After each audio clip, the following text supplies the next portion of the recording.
यो हो काठमाडौँ तराई मधेस जोड्ने फास्ट ट्र्याक अर्थात् द्रुत मार्ग। 71 किलोमिटर स्थलमार्ग हुँदै 1.25 घण्टामा काठमाडौँ मधेस यात्रा गराउने राष्ट्रिय गौरवको आयोजना। नेपाली सेनाले निर्माण गरिरहेको यो आयोजना सम्पन्न हुँदा काठमाडौँ र तराई मधेसका जिल्लाहरू निकै नजिक हुनेछन्। 1.25 घण्टामा नै तराई मधेसबाट काठमाडौँ उक्लिन र काठमाडौँबाट मधेस सर्न सकिने मार्ग। देशको केन्द्रीय राजधानी काठमाडौँलाई करिब 1.25 घण्टामै जोड्ने फास्ट ट्र्याक निर्माण हुँदा तराईवासीले प्रचुर लाभ उठाउन सक्नेछन्।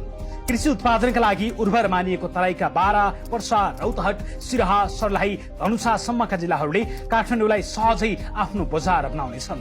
2074 सालमा नेपाली सेनाले निर्माणको जिम्मा पाएर काम सुरु गरेको आयोजनाको 8 वर्षमा भौतिक प्रगति 42.13% पुगेको छ। डाक्टर बाबुराम भट्टराई प्रधानमन्त्री भएका बेला घोषणा गर्दा यसका लागि 75 अर्ब लाग्ने अनुमान गरिए पनि लागत अनुमान बढेर सरकारले झण्डै 2 खर्ब 11 अर्ब लगानी गर्दैछ।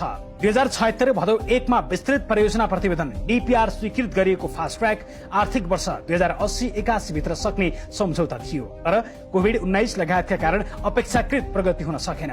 नेपाली सेनाले निर्माण म्याद 3 वर्ष थपेर 2083 को चैत मसान्त पुर्याएको छ।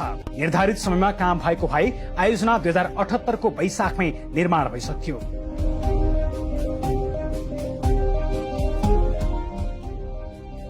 सुरुमा नै डीपीआर अनुसार 1 खर्ब 75 अर्ब लागत अनुमान गरिएको थियो। नेपाली सेनाका प्रवक्ता सहायक रथी राजाराम बस्नेतका अनुसार यस आयोजनामा अहिलेसम्म 77 अर्ब 97 करोड रुपियाँ बराबर खर्च भइसकेको छ, अर्थात् यो खर्च कुल लागतको 44% हो।